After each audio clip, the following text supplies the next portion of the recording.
Hi there. In this video, I want to talk about... Shut up. If you're an artist or a writer or any kind of creative, I'm willing to bet money that you have an annoying voice in your head, always giving its unsolicited opinion of your work. It could sound something like this. What is that supposed to be? You really think anybody's going to be interested in that? It's not very original, is it? I mean, it's been done before. You really want to show that to people? Don't you think you should get a little better before you announce your genius to the world like that?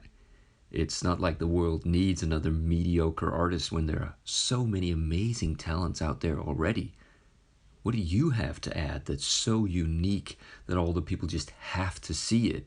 Look, I'm just trying to protect you from public humiliation, that's all. Does your voice sound anything like that? Turns out everyone from the most inexperienced beginner to the most consummate professional has that kind of voice in their head. In his book, The War of Art, Steven Pressfield calls it the resistance.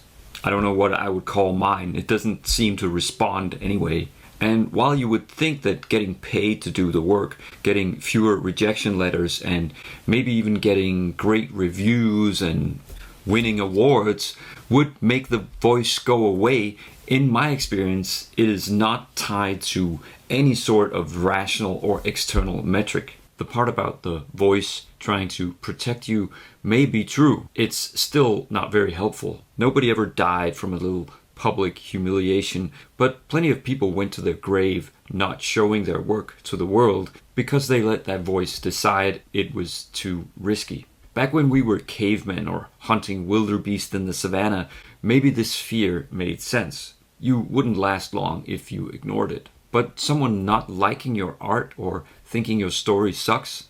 Fine, then it's not for them. The fearful voice in your head is part of our DNA. Being self-critical or worrying if what you're doing is any good is actually a good sign. It means that you care. In fact, if you didn't have those doubts, you'd probably be diagnosed a sociopath. But instead of letting the fear and the worry stop you in your tracks, how about drowning it out with another voice? Maybe something like this. Hey, I see you. You're very brave, you know that? You're trying stuff out and improving. You're doing the best you can and putting it out there.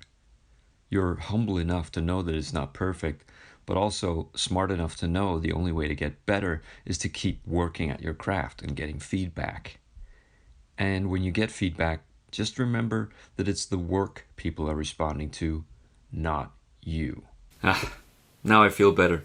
Thanks for watching, and if you want to feed my inner voice, go ahead and leave a snarky comment below on how this video sucks and I look stupid or something like that. I don't mind.